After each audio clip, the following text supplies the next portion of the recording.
Welcome back, everybody. Welcome back.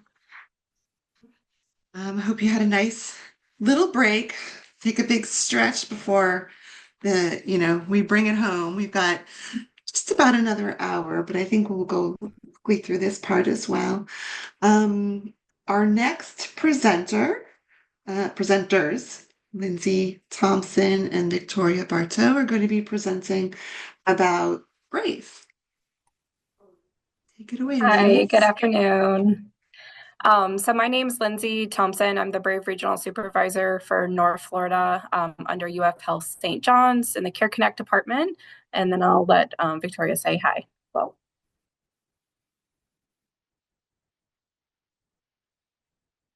Oh, we can't hear you, Victoria.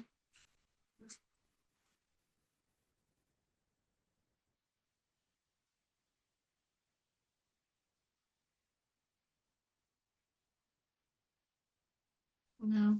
Maybe Lindsay, you want to get started, and Victoria, you can pop out and pop back in. Can you hear me now? Yes, we can hear you now. There I am. Okay.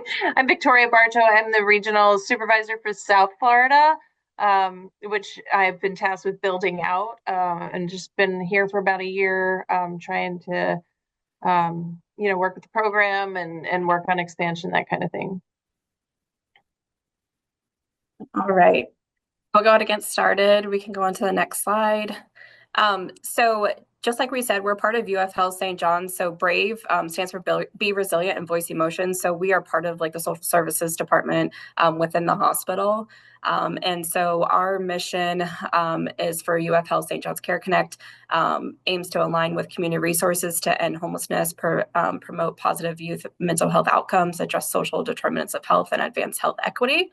And as you see, our vision here is to have better outcomes for the communities that we serve through social innovation, increased coordination, and access to community resources. So kind of like Julie said, is really connecting the dots, and that closed loop referral model is what we aim to do. All right, so Brave specifically, and that's kind of what we're focusing on for this little segment. We partner with school districts to provide that closed loop referral process for students in need of mental health counseling services for their community. So we are a little unique given that we received state appropriations a couple years in a row. And so we're a statewide program. So who we serve all school-age children currently in the following counties listed: St. John's, Clay, Putnam, Nassau, Columbia, Okaloosa, Volusia, Lake, Sumter, and Marion. So we do have a central team. And then I've been working with St. John's since 2020, but we started the program for St. John's County School District in 2019. And so we also have additional tools and resources for school staff that we leverage, and providers in our network, and also parents or guardians that come through the BRAVE program as well. So our main goal, again, is to focus on the school age children, but we do try to meet kind of all of our partners where they're at as well. So how do families access services? So Leslie talked a lot about, speaking to the school counselor, and then you have your social workers that are part of the district. So really the school district is the one that produces the referrals to BRAVE. They're like our primary way to access BRAVE services. And so therefore, St. John's County School District, you have the school counselor, school social worker that are working together in the district to identify children who are in need of mental health counseling. So they will follow the multi-tier system of supports model in order to determine whether they can meet all of those needs with the social worker and do that short-term solution focused therapy, or if it needs to be kind of maybe a long-term or outside provider providing those services. So they would submit the referral to us electronically from the district. So I'll talk a little bit about exactly how that workflow operates. We do have another channel called, oh, sorry, you can go back if you don't mind, please. So there is one other option, the Brave Community Referral, but that's through our website. So that's kind of more geared towards those kids that are not part of the public school system. Maybe they're homeschooled or attend a private school, or maybe they don't feel comfortable maybe talking to the school counselor or social worker yet. And so we can have them come through our website, and then we would screen them. We typically offer virtual only services though through the Brave Community Referral. So just we'll put that up there. Next slide. Okay, so our referral workflow. So like I said, the school district is our primary way to get to Brave. And so you could talk to your school counselor or social worker. They would determine if it's appropriate to come through Brave and receive the parent or guardian consent. That referral will be electronically submitted to Brave. You would get a community health associate assigned to you, and then they're going to look, do like a brief intake with a parent or guardian, look at insurance, kind of like what Julie mentioned from SedNet. So that's going to drive us to look at all of our provider options in the network in your community. So whether that's virtual, in person, for outpatient based, or maybe receiving therapy services inside the school. So there's an approved vendor list. We're going to also look at funding. So if they're underinsured or don't have insurance at all, then we can also, they're eligible for Brave funding. And so in partnership with the district, we help manage a portion of their dollars in order to make sure that that's not a barrier to care. And then of course, other needs. So like if they don't have insurance, for example, we have navigators that could connect with the family to shop for affordable insurance.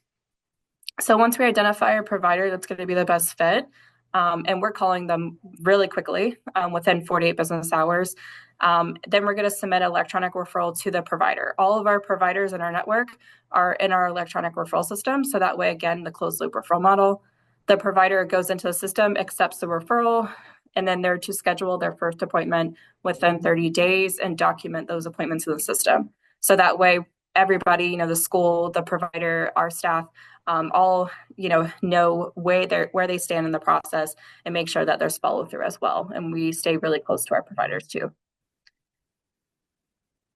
Okay, so next slide, please. So now I'm going to let Victoria talk on the next one. So while we're supporting the students, we're trying to support them holistically. So we're supporting our families as well. So we have two different platforms that we use for parents here. One is Together All. This is a peer-to-peer support community. It is fully anonymous. There are licensed and registered practitioners with mental health licensures monitoring the conversations in case there's something that sparks something where they need a little bit deeper attention.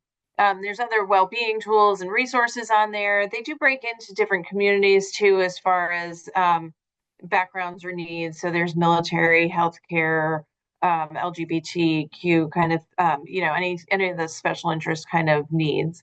And that is accessible all day, every day. It is a worldwide resource. So there's somebody on 24 hours a day. The other resource that we use is based out of New York City. We offer 12 months free to this platform called Other Parents Like Me. This is a peer-to-peer support community that's as anonymous or non-anonymous as they want it to be. So those privacy settings are customizable. There's participants. You sort of set up like a dating profile. They're matched with other people that are going through some of the same kind of things. So that way, they get into different groups where there's like scenarios and that kind of things. Different resources and tools, live speakers, different panels, support groups. And that ends about 10:30 at night, but that is every day. Next slide. And then on top of that, we also support our school staff and our providers as they are working through these scenarios with these families. They also have access to Together All and Other Parents Like Me, but we also offer seats to Psych Hub. And Psych Hub is a platform where there's CEU approved courses, where there's training for mental health professionals. It's all free through Brave. There's also about 500 or so different tools that support patient education and help us build our services that we're providing. And it's all evidence-based, trauma-informed content with different courses and resources designed specifically for mental health. Next slide. Every spring, we have what we call the Brave Summit. This is for high school youth in the state of Florida. Anybody who can get here, who is a high school student, is invited to attend. We do send buses to the different districts that we participate with. This started back in 2021. Actually, it was 2020 and it was online, I believe, because of COVID. So in 2021, we had 56 students and it's grown exponentially over the years. This last year, just last month in March, we held the Brave Summit at the amphitheater in St. Augustine. We had over 2,200 attendees, over 41 vendors, and I think there's students from like 29 different districts. I think 5 of them were from Georgia. This is just a place where they are entertained, they're fed, where they're safe to talk about mental health and their needs without any stigma, without anything attached. The parents are not there. They come via coach bus, and the feedback is great.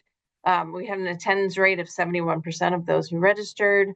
And I think the same was for this year too. And all of them do surveys after, and they've all stated that they've had a better understanding of how to access mental health and the different resources in the state for them as they need them.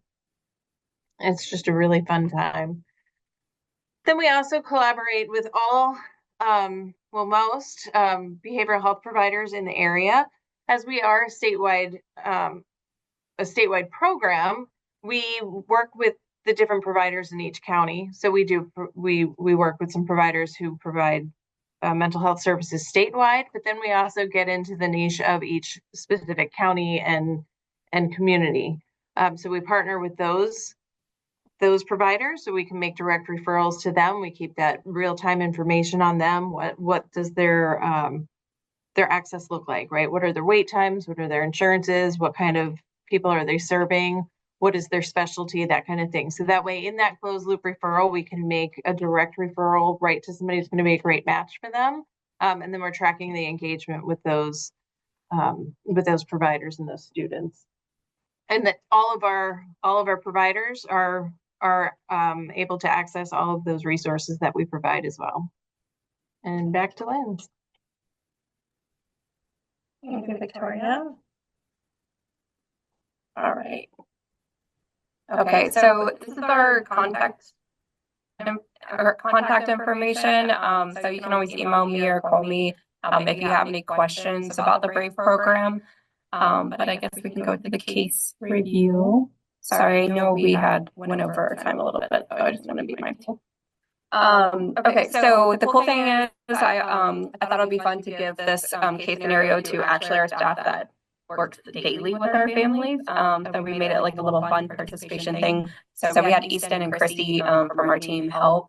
And so I also really liked what Julie kind of mentioned too, maybe talking to the family a little bit, like if they were approved to come to Brave through the district, kind of talking about that residential treatment and if there are other things that maybe we could try out first instead of kind of jumping straight to it.